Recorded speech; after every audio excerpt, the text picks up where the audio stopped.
아무것도 안 했는데 왜 갑자기 끊긴 거죠? 며칠 전 경기도 평택에 사는 72세 이모 어르신께서 떨리는 목소리로 전화를 주셨어요. 집도 그대로고 통장도 그대로인데 어제 갑자기 수급 중단 통지를 받았어요. 도대체 무슨 일이 벌어진 거예요? 저는 정말 아무것도 안 했는데요. 이런 전화를 요즘 하루에도 몇 통씩 받습니다. 저는 국민기초생활보장 전담 공무원으로 20년 넘게 이 일을 해왔지만 요즘처럼 예고 없이 끊겼다는 상담이 몰리는 건 처음입니다. 어르신들 대부분은 이렇게 말씀하세요. 집도 그대로고 재산도 없고 자식 도움도 거의 못 받고 있는데 왜 갑자기? 그 마음 제가 너무나 잘 압니다. 억울하고 당황스럽고 뭘 잘못한 건지도 모르겠고요. 그런데 이 상황 단순한 오류나 우연이 아닙니다. 지금 전국적으로 수급 자격 재조사가 강화되면서 예상치 못한 중단 사례가 실제로 급증하고 있어요. 나는 해당 없겠지 라고 생각하시기 전에 혹시 최근에 복지관이나 주민센터에서 별 안내 없이 통장 사본 제출 요청 연락을 받으신 적 있으신가요? 그렇다면 이미 누군가의 통장 내역이 정밀 조사 대상이 되었을 수도 있습니다. 궁금한 점이나 비슷한 경험이 있으시다면 댓글로 나눠주세요. 당신의 안정적인 삶을 돕기 위해 저희는 이 자리에 있습니다. 그리고 지금 민지 채널을 구독하시고 꼭 알아야 할 복지 정보를 빠짐없이 받아보세요. 요즘 정부는 상반기와 하반기, 연 2회 이상 모든 수급자의 거래 내역을 전산으로 자동 분석하고 있어요. 특히 AI 기반 심사 시스템이 도입되면서 예전보다 훨씬 더 촘촘하게 들여다봅니다. 표면상 아무 문제 없어 보여도 자녀가 보내준 10만 원, 지인이 넣은 경조사비 한 번이 의심 입금으로 분류되는 경우가 늘어나고 있어요. 이쯤 되면 설마 내 통장까지? 라는 생각이 드실 겁니다. 하지만 지금부터 드릴 말씀은 그런 설마가 현실이 되는 상황을 막기 위한 조언입니다. 이제 인사드릴게요. 저는 20년째 현장에서 기초생활보장 제도를 안내하고 있는 김지연 상담사입니다. 그 누구보다 어르신들의 억울함을 많이 듣고 그 속사정을 함께 고민해온 사람입니다. 오늘은 실제 사례를 중심으로 왜 갑자기 수급비가 끊기는지, 어떤 점이 문제로 지적되는지, 그리고 어떻게 하면 미리 막을 수 있는지까지 차근차근 알려드리겠습니다. 요즘 들어 부쩍 늘어난 상담 중 하나는 바로 이겁니다. 수급이 갑자기 끊겼는데 아무 이유도 모르겠어요. 상담 내용은 놀랍도록 비슷합니다. 집도 그대로고 자식도 안 도와주고 소득도 없는데 왜요? 이런 통지 처음 받아봤어요. 무슨 잘못을 한 건가요? 처음엔 저도 단순한 오해나 행정 오류라고 생각했습니다. 17년 넘게 복지 상담을 하면서 수급 중단 사례는 종종 있어 왔지만 요즘처럼 갑작스럽고 설명이 안 되는 경우가 연이어 발생한 적은 없었거든요. 그런데 말이죠. 점점 상담이 쌓이면서 이상한 공통점이 보이기 시작했어요. 집도 그대로, 생활도 그대로인데도 통지서가 날아온다는 겁니다. 그 통지서엔 이렇게 적혀 있죠. 수급 자격 재조사 결과 부적정 수급자로 판단되어 급여를 중단합니다. 도대체 무엇이 문제일까? 저는 그 답을 찾기 위해 최근 상담 사례들을 하나하나 분석했습니다. 그리고 놀라운 사실을 확인하게 됐습니다. 그 핵심은 바로 통장 거래 내역. 네, 어르신의 통장 안에 기록된 입출금 내역이 문제였던 겁니다. 어르신들 중에는 이렇게 반문하시는 분도 많습니다. 통장은 왜요? 저는 다 신고했어요. 혹시라도 소득이 생기면 무조건 보고하라고 해서 그렇게 했는데요. 맞습니다. 그렇게 신고해 주시는 분들도 많죠. 하지만 최근엔 아주 작은 거래, 일회성 입금조차 AI 시스템에 의해 정기 소득이나 은닉 소득으로 분류되면서 예상치 못한 중단 사유가 되는 경우가 늘어나고 있어요. 사례 하나 말씀드릴게요. 강원도 원주에 사시는 75세 이모 어르신은 10년 넘게 수급자로 생활하고 계셨어요. 어느 날 주민센터에서 전화를 받았대요. 어르신, 통장 사본 좀 제출해 주시겠어요? 처음엔 별일 아니겠지 싶어서 내셨는데 며칠 뒤 날아온 통지서에는 수급 중단 결정이라고 적혀 있었습니다. 이유는 단 하나, 통장에 매달 20만 원씩 꾸준히 입금된 내역이 있었기 때문이에요. 알고 보니 멀리 사는 아들이 부모님 생활비 조금이라도 보태드리고 싶다. 며 매달 정기적으로 송금해드린 거였죠. 그게 수급자 입장에선 신고하지 않은 정기 소득으로 간주돼 수급 자격을 잃게 된 겁니다.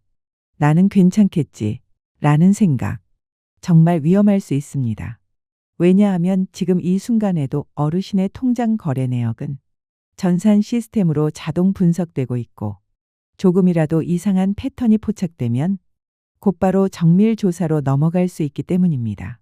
이제 다음 편에서는 이런 일이 왜 문제로 간주되는지, 그리고 어떤 거래들이 위험 신호로 인식되는지 하나하나 풀어드리겠습니다. 강원도 정선에 혼자 사시는 75세 이 어르신. 15년 넘게 기초생활수급자로 조용히 살아오셨습니다. 자식들도 멀리 떨어져 있고 수입은 없고 이따금 이웃이 반찬을 나눠주는 정도였죠. 그런데 어느 날 평소에 연락 없던 주민센터에서 전화를 받습니다. 어르신, 최근 통장 거래 내역 좀 확인해 봐야 할 것 같습니다. 사본 제출 부탁드립니다. 순간 어르신은 깜짝 놀라셨어요. 아니, 통장은 왜요? 뭐 잘못된 게 있나요? 의문은 들었지만 별 생각 없이 통장을 복사해 드렸죠. 그러나 며칠 후 생전 처음 받아보는 수급 중단 통지서가 날아왔습니다. 귀하는 부적정 수급자로 판정되어 급여가 중단됩니다. 도대체 이유가 뭘까요? 그 통장 안에는 매달 20만 원씩 규칙적으로 입금된 내역이 있었던 겁니다. 알고 보니 서울에 사는 외아들이 조금이라도 보탬이 되라 며 매달 생활비 명목으로 송금해드린 돈이었어요. 어르신은 정말 이렇게 말씀하셨어요. 상담사님, 아들이 주는 용돈도 신고해야 되는 건가요? 전혀 몰랐어요. 네, 신고하셔야 합니다. 가족이 주는 용돈도 법적으로는 사적이전 소득, 즉 소득으로 인정될 수 있어요. 특히 매달 일정한 금액이 반복된다면 정기소득으로 간주돼 수급 자격 유지에 직접적인 영향을 줍니다. 그런데 더 충격적인 건 여기서 끝이 아니었습니다. 지금까지 받은 수급비 일부를 환수하라는 통지서까지 함께 도착한 거예요. 그날 어르신은 제 앞에서 울음을 터뜨리셨어요.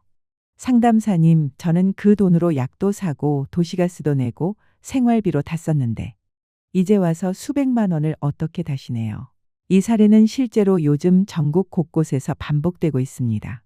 그리고 중요한 건 이런 상황에 놓인 어르신들 대부분이 일부러 숨기려고 한 게 아니라는 점입니다.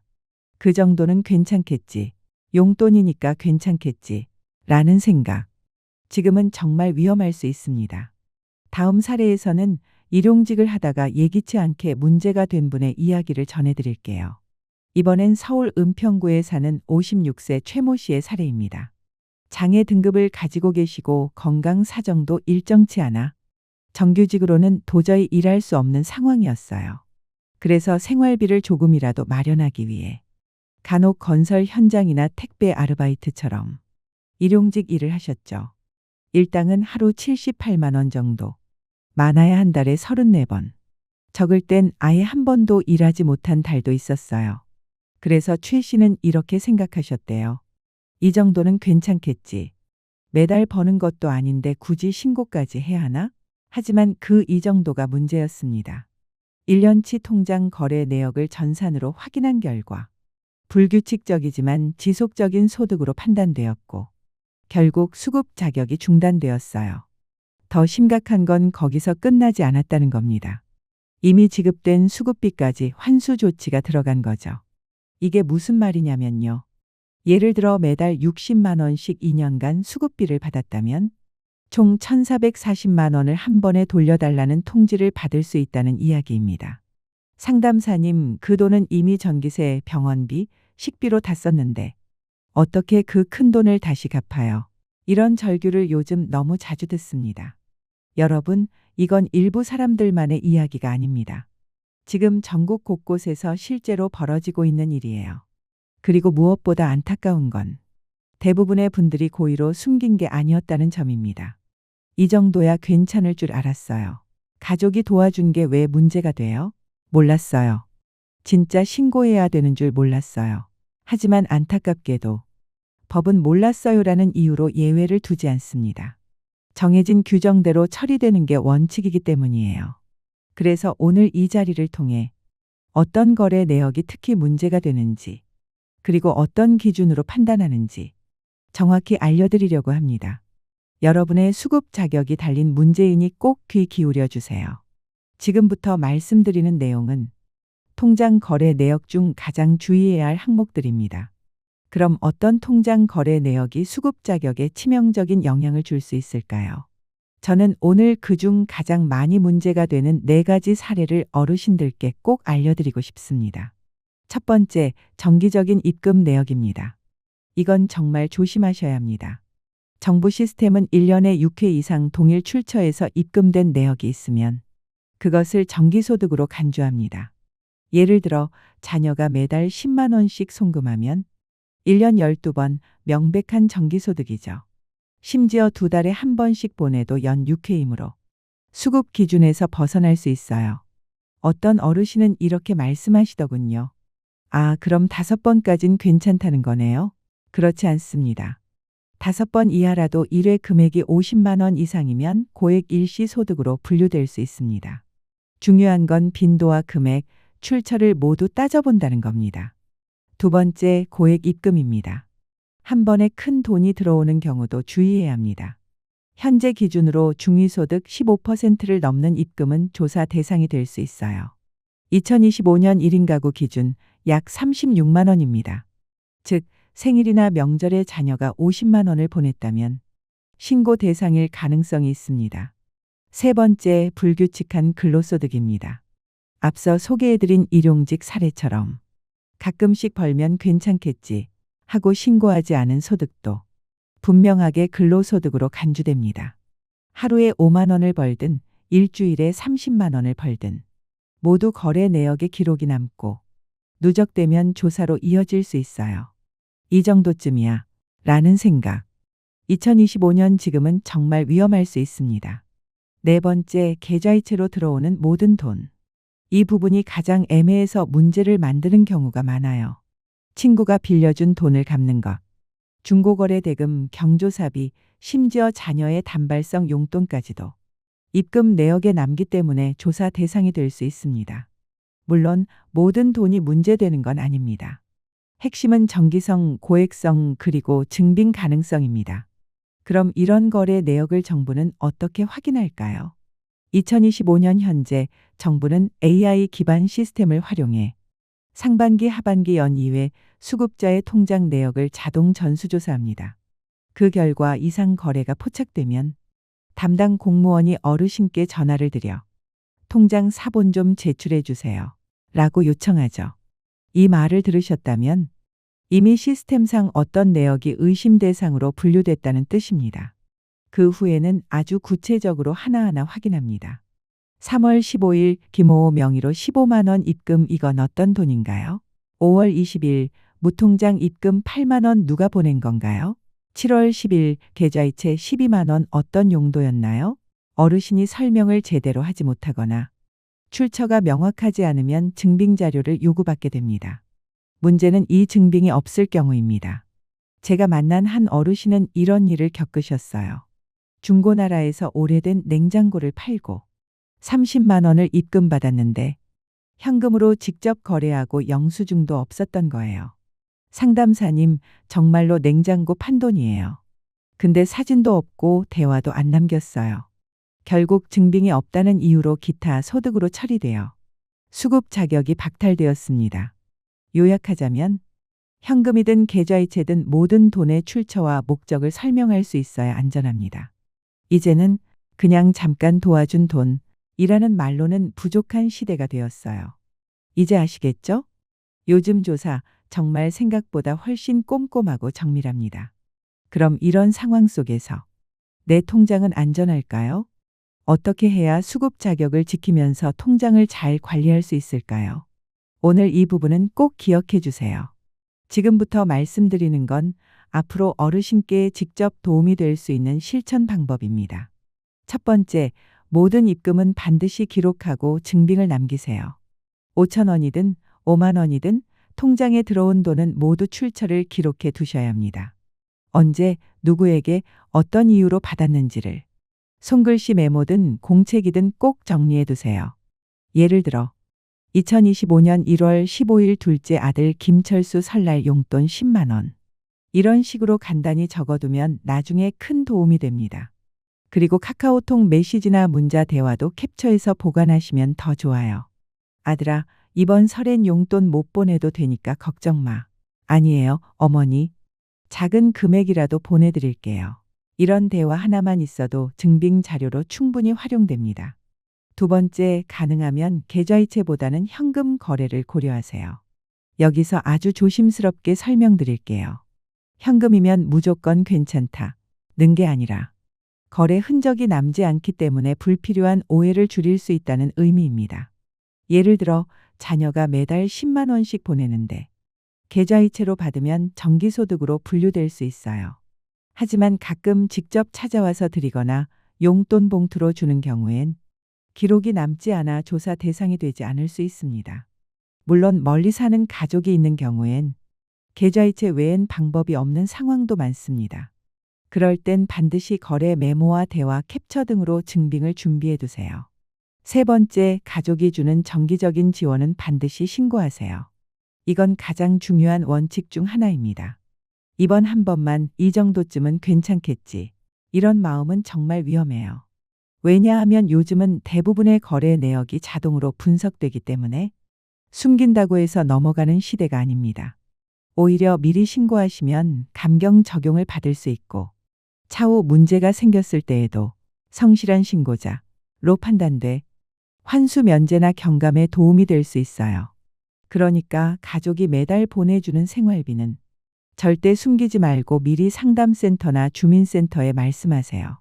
수급비 일부가 줄어들더라도 전액 환수되는 것보다 100번 낫습니다. 네 번째, 일용직 소득이나 단발성 알바도 무조건 즉시 신고하세요. 하루 일해서 7만 원 벌었는데 설마 문제 되겠어. 이런 생각 진짜 위험합니다. 일용직이든 친척 가게 도와드린 거든 현금이든 이체든 관계없이 소득으로 간주될 수 있어요. 가장 안전한 방법은 이겁니다. 주민센터에 방문하시거나 전화하셔서 이번 달에 단기 알바 3일에서 총 24만 원 벌었습니다. 간단히 말만 해도 신고가 됩니다. 그럼 그 금액은 그달 수급비에서 일부 차감되며 불이익 없이 정상 유지가 가능합니다. 한 줄 요약하자면 이렇습니다.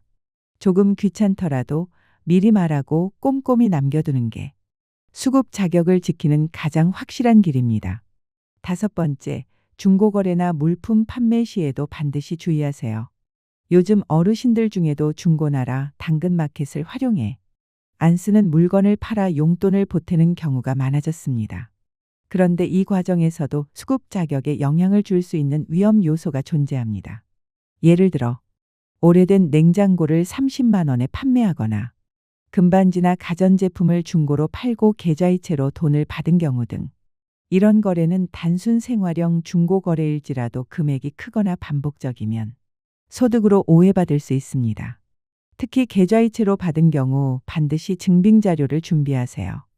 판매글 화면 캡처, 구매자와 나눈 문자나 카카오톡 대화, 택배 영수증 또는 거래 인증 사진 등 이런 자료가 없다면 영리 목적의 판매 활동으로 오해받아 수급 자격이 중단되거나 환수 처분을 받을 수 있어요.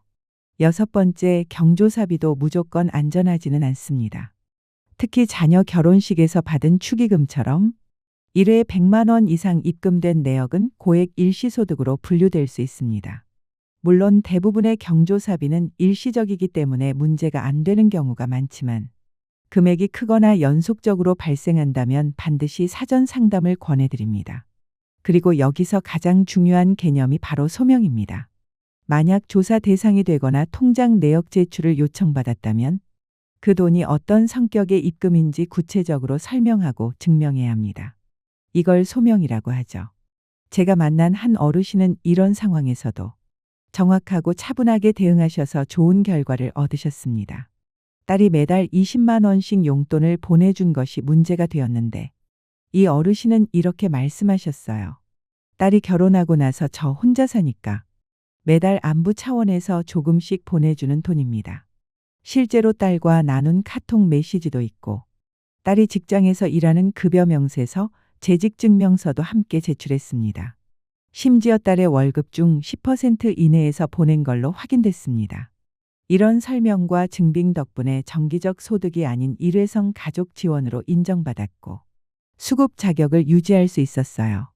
반대로 이렇게 설명을 못하시면 억울하게 소득으로 판단되는 경우도 정말 많습니다. 기억 안 나요? 그냥 들어온 돈인데요. 잘 모르겠어요. 친구가 보냈을 수도 있고요. 이런 식의 모호한 답변은 심지어 무고한 입금도 은닉 소득으로 판단받을 수 있습니다. 그럼 지금 조사를 받고 계시거나 수급 중단 통지를 받으신 분들은 어떻게 해야 할까요? 첫 번째, 통장 제출을 요구받았을 때 절대 놀라거나 따지지 마세요. 제가 뭔가 잘못했나요? 왜 제 통장을 보시나요? 이런 질문은 괜한 의심을 키울 수 있어요. 차라리 이렇게 말씀하세요. 네, 알겠습니다. 언제까지 제출하면 될까요? 혹시 필요한 서류가 더 있을까요? 그리고 통장을 제출하기 전 직접 입금 내역을 미리 훑어보면서 의심받을 수 있는 항목을 체크하세요. 거기에 대해 증빙 자료를 미리 준비해 두는 게 핵심입니다. 두 번째, 조사 중 질문을 받을 때 모르겠다, 기억 안 난다 는 절대 금지입니다. 이건 조사 담당자가 가장 싫어하는 대답이에요. 이런 답은 곧바로 은닉 의심으로 이어질 수 있습니다. 대신 이렇게 대답하세요. 잠시만요. 제가 따로 메모해 둔 게 있습니다. 3월 15일에 들어온 15만 원은 아들이 어버이날 앞두고 보낸 용돈입니다. 그리고 나서 카톡 대화 캡처나 메모장도 함께 보여주세요. 그 정성이 오히려 신뢰를 얻는 중요한 포인트가 됩니다. 세 번째, 환수 통지를 받으셨다면 어떻게 이런 일이라며 절망하지 마시고 바로 이의 신청을 준비하세요. 환수 통지는 충격적일 수 있지만 받은 날로부터 90일 이내라면 정식으로 이의를 제기할 수 있습니다. 제대로 대응만 하면 뒤집을 수 있는 사례도 적지 않아요. 이의 신청서에는 아래 내용을 꼭 담으셔야 합니다. 해당 입금은 정기소득이 아닌 일회성 가족 지원입니다. 관련 대화 기록, 송금 내역, 증빙 자료를 함께 제출합니다. 앞으로는 이런 일이 없도록 더욱 주의하겠습니다. 실제 제게 상담하러 오신 분 중에도 처음엔 혼자 신청해서 기각됐다가 저와 함께 재정리해서 제출한 후 환수 면제 판정을 받은 경우도 있습니다.